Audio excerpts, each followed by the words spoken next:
All right, hi everyone. This is Dr. Andy Barlow, and my crazy ass state board has told me that I can't tell everybody that I'm a board certified chiropractic neurologist and a diplomate in functional neurology. But I can tell you that I am a graduate of the Carrick Institute of Functional Neurology. So that's my new politically correct name now. So anyway, welcome to the webinar tonight, and I'm gonna poke fun at this as long as I can with all the stupid shit from the government. So anyway, tonight what we're going to do is we're going to be talking about what I consider to be the number one go-to test for chronic pain, peripheral neuropathy, early onset dementia, early onset Alzheimer's, Parkinsonism. This is not the be all end all, but it's a great place to start, and especially patients suffering with chronic pain. And we'll go over that tonight. I'm going to try to get the thing wrapped up in 20 minutes. So what I would like to do is guide you to the barlowbrainandbody.com website. And what I'd like for you to do is click on courses or training, I'm sorry. And right here on the 2022 schedule, I'm actually going to be in Conroe, Texas on September the 16th, 17th, and 18th. September 16th, 17th, and 18th, I'll be in Conroe, Texas. And we're going to be going over peripheral neuropathy. I'm going to be spending 20 hours talking about the neurological aspect of peripheral neuropathy, knee pain, hip pain, and low back pain.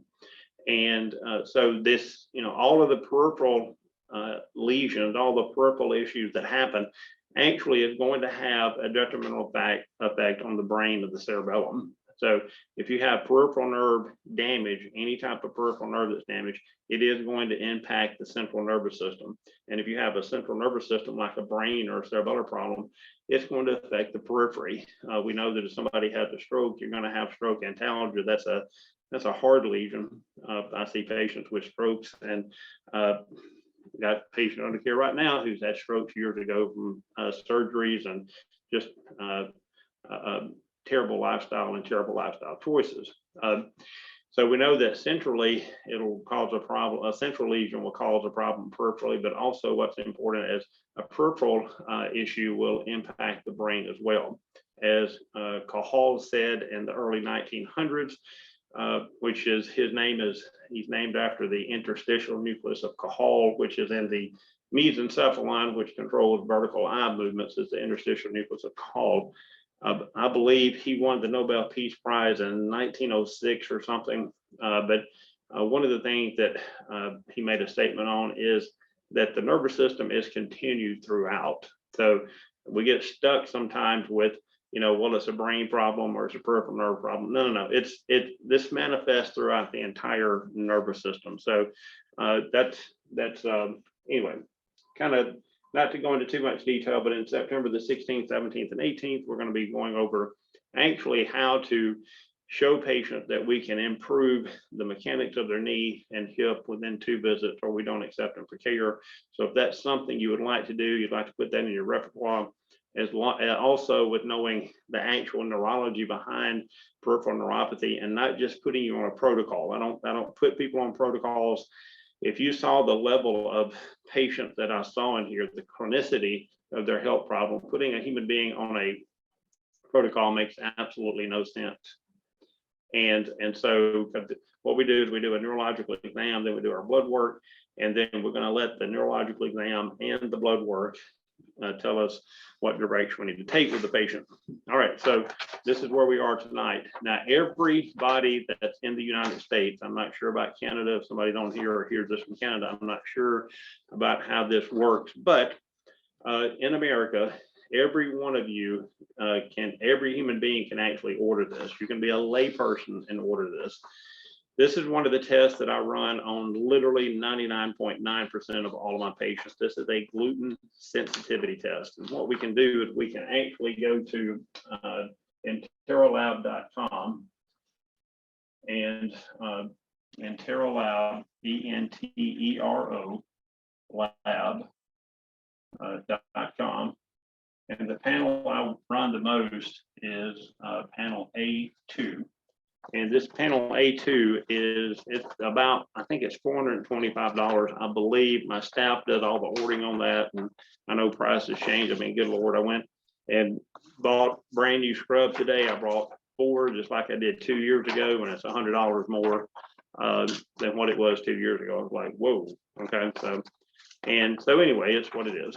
So it's going to be around $425. Now, what I charge patients for this is $995, and then I charge $197 to interpret this Interlab test.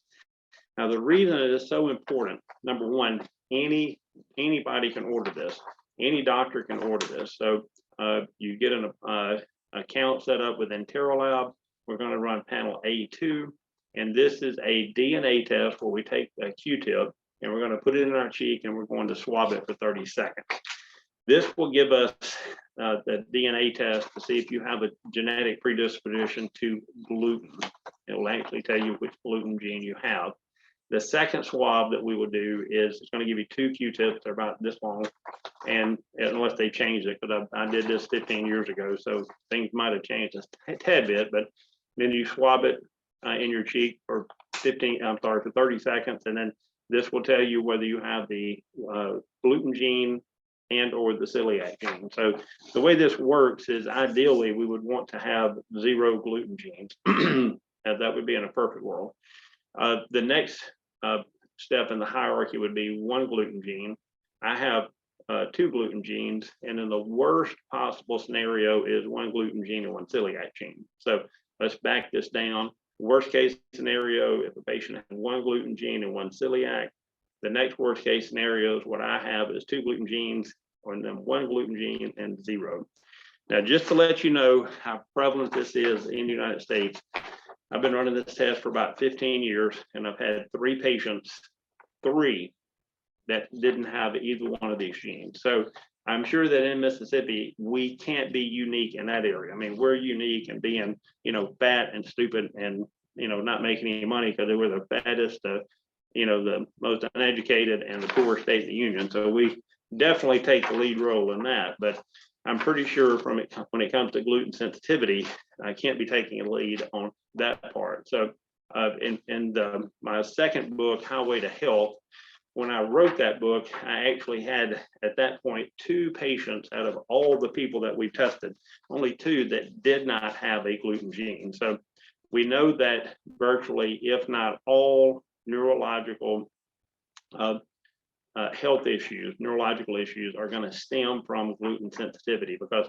gluten for almost everybody is undigestible. It's an undigested protein. It can actually damage your gut, causing leaky gut, and then this undigested protein actually gets into our bloodstream, and then it goes through our entire body. And if you have a leaky brain, typically when we have a leaky gut, we're going to have a leaky brain.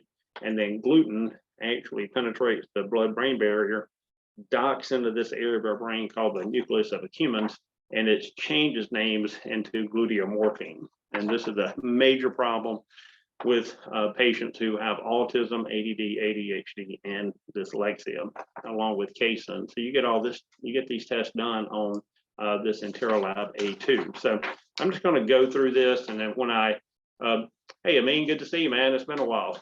So so on this score, now this is just the way I do it. I'm just letting you know how I do it. So this top line right here, I color code that as the same as the interpretation right here, because I know this is not much information, but patients do get easily confused on this, and it's my job to help take this complex information and make it simple. So what I would do with this patient is I would come across here and say that you have a fecal antigliadin IgA, which means in this patient, they actually have 2 gluten genes. So they've got the next to the worst possible scenario that they have. And so these 2 gluten genes, which are listed right here, there's this little code right here. Okay, and it tells you what their HLA-DQB molecular analysis is. It tells you what gene they have. So this person has 2 genes, and then it's been turned on. So the top line here lets you know if it's been turned on or not. And anything that's 10 units or higher means that this gluten gene has been turned on, and this person is at 58. That's not even anywhere close to the highest number I've ever seen. And then over here, I'll put down it's approximately 6 times where it should be. Okay, so that needs to resonate with the patient.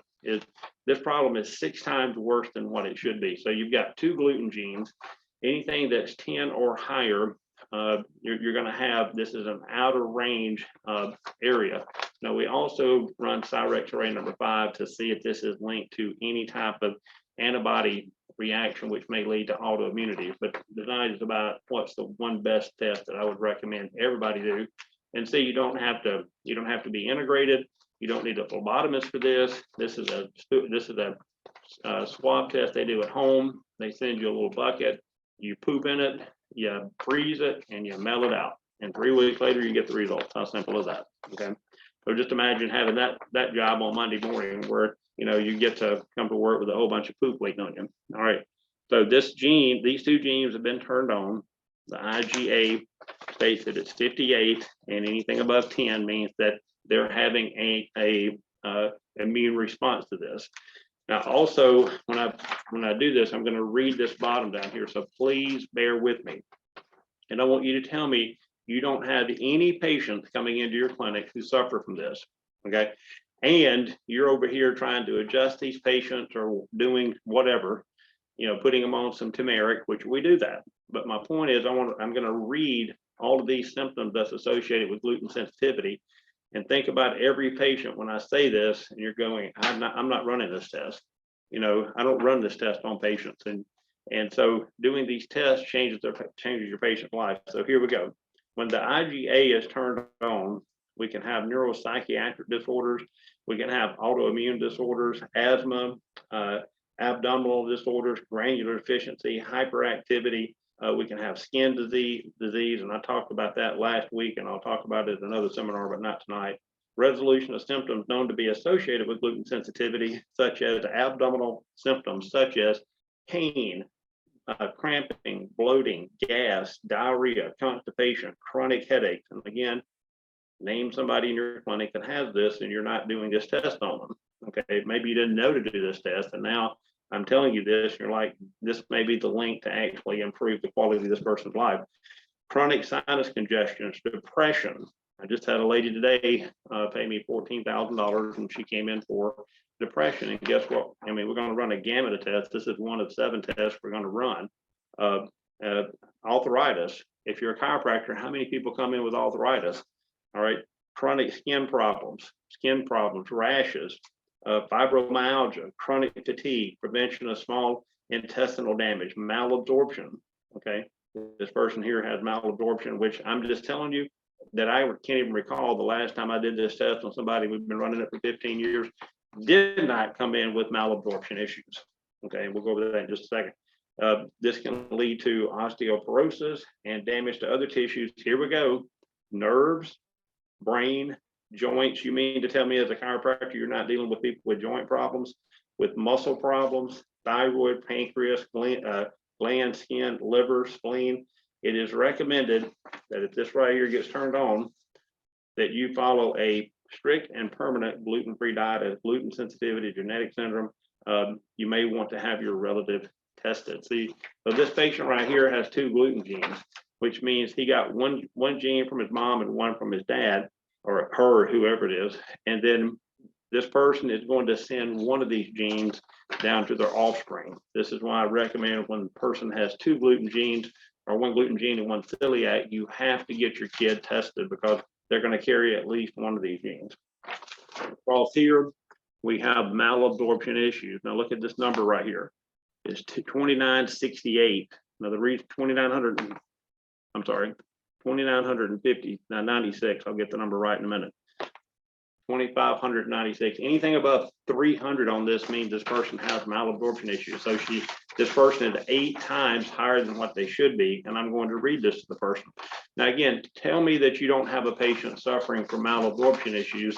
And I will say, in a nice way, you don't know what you're talking about, because I actually do these tests again on 99.9% of my patients. And every single one, I cannot remember one person that didn't come back in here with a chronic health problem that didn't have malabsorption issues. So listen to this. Interpretation of quantitative microscopic fecal fat score. A fecal fat score greater than 300 This patient had over 2,500. Okay, so 8 times higher. Anything greater than 800 units indicates that an abnormally high amount of dietary fat has passed undigested and unabsorbed into the stool. Malabsorption of dietary fat almost always associates with malabsorption of other nutrients, as well as, here we go, proteins, carbohydrates, and vitamins. So I'm gonna put my thumb right there so I know where I am. So for those of you who are giving nutraceuticals, question, why are you giving nutraceuticals and you never tested this person to see if they have malabsorption issues? Okay, because I have a malabsorption protocol that we use in our 10-week detox. And again, you're giving these patients all of these supplements, vitamin A, C, E, zinc, K, CoQ10, B vitamins, whatever, okay? They're suffering from malabsorption issues and you're wondering why they're not getting the level of care that they need, because it's not what you put in your mouth, it's how much you break down and assimilate. And if these patients, which I can say unequivocally that your chronic pain patients have malabsorption issues because all of mine do, and yet you're giving, you're selling them supplements. All right, when associated with gluten sensitivity, elevated fecal fat is usually due to a gluten-induced small intestinal functional damage and subsequent malabsorption. This does not require that the microvilli atrophy is present. This means that you can have malabsorption and not have celiac, which is what this person has. However, deficient production of enzymes by the pancreas can also be associated with celiac disease and non-celiac gluten sensitivity with an autoimmune attack on the pancreas, causing malabsorption and malabsorption of dietary and other nutrients. So again, this is when we do the dietary fat, it's not just fat, it's fat, protein, carbohydrates, and vitamins that this person is not able to assimilate. All right. Now, this person also has a cow's milk autoimmunity.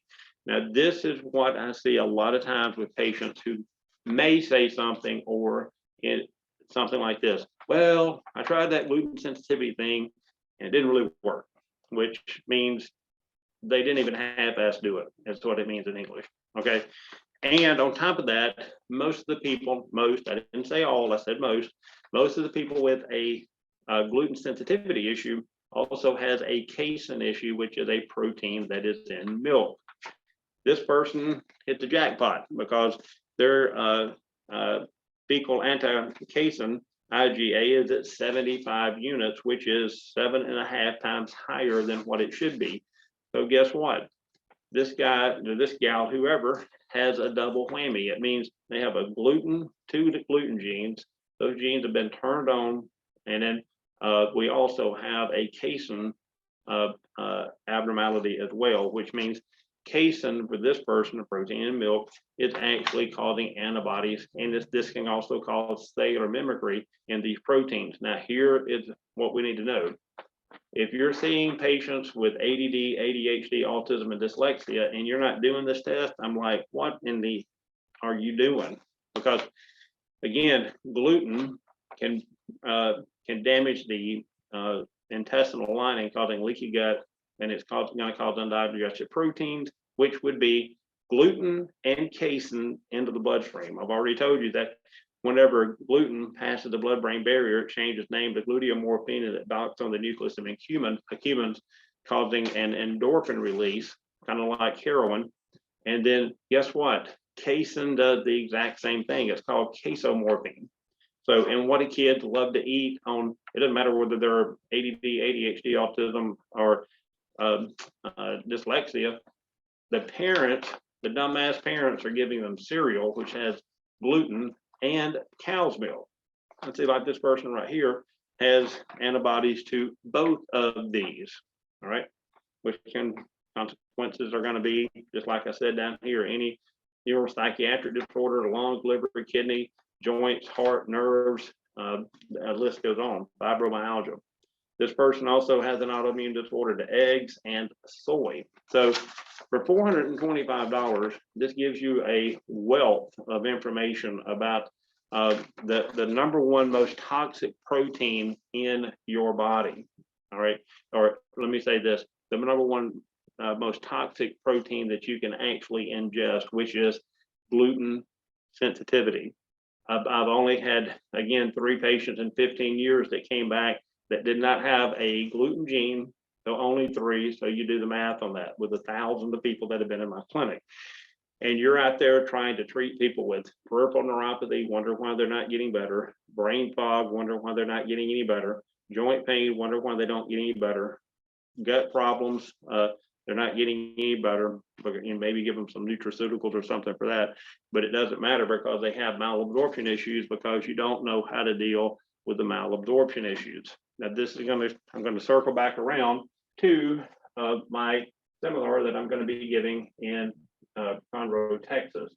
So if you go online to Barlow Brain and Body and then click on schedule, you'll see that I think it's September again, 16th, 17th, and 18th. I give so many outside seminars, I can't keep up with the exact dates. But if you look on there, I'm going to be giving a seminar in Conroe, Texas at ErgoFlex Technology. So if you have a back on track, a knee on track, or Brain and Body O2, this is actually the company that makes this equipment. And I'm going to be giving the Barlow Brain and Body Institute Neuro Reconnect lower extremity.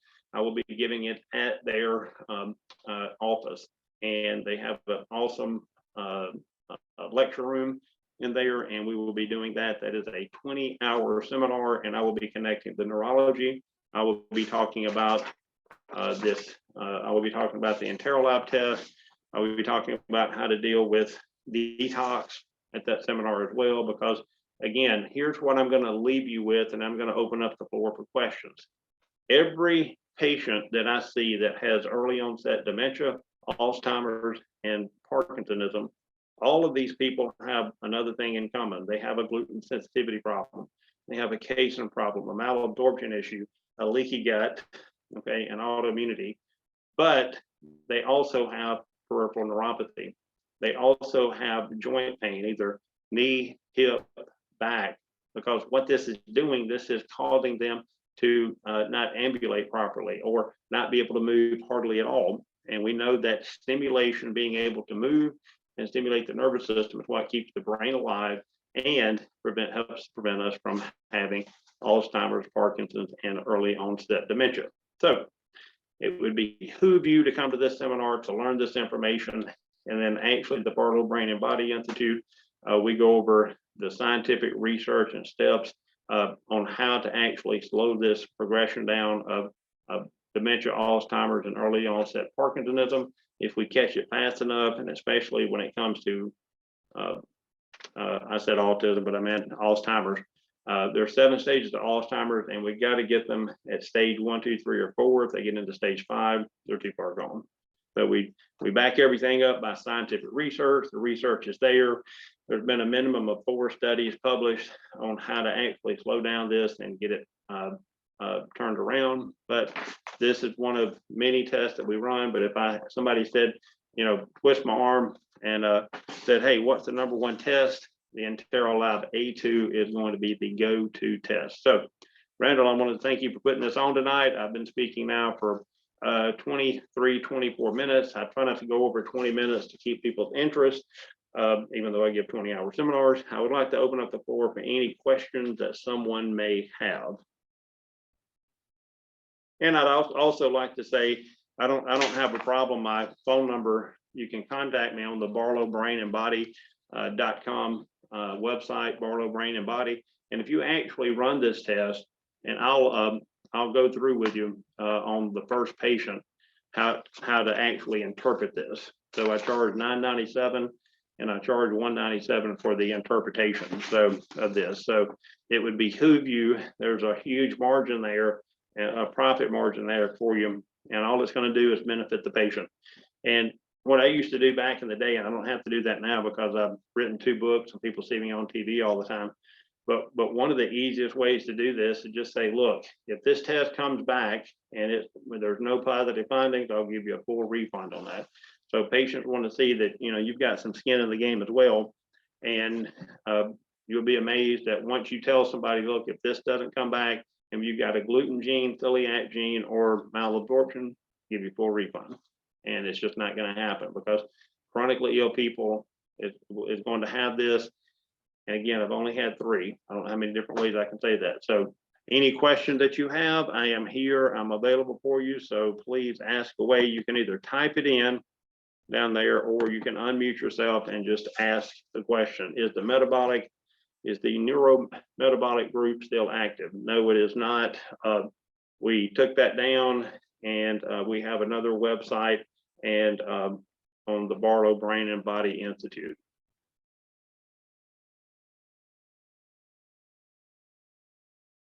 So any questions, any clinical questions that you might have for me? Come on, guys. I mean, I collected $53,000 in the last 2 days. I mean, give me a break here. Somebody has to have something, unless you've collected more than me, and then I'm going to come to your seminar. So, you know, I'm here to ask questions, answer your questions. So please, if you've got a question, put it out there.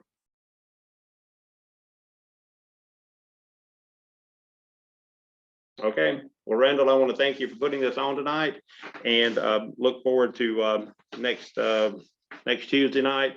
I will be taking off after, what is it, the Monday after the 4th, after, I keep wanting to say 4th of July, Labor Day weekend. So anyway, thank y'all for having me, and next time if we can, let's be prepared with more questions, because I mean, I'm giving you guys my time. I'm a consultant. I train doctors all over the world. I train medical doctors, PhDs, nurse practitioners, and chiropractors, and I was expecting some questions from everybody, but anyway, that's what it is. Thank y'all very much, and we'll talk soon. Bye-bye.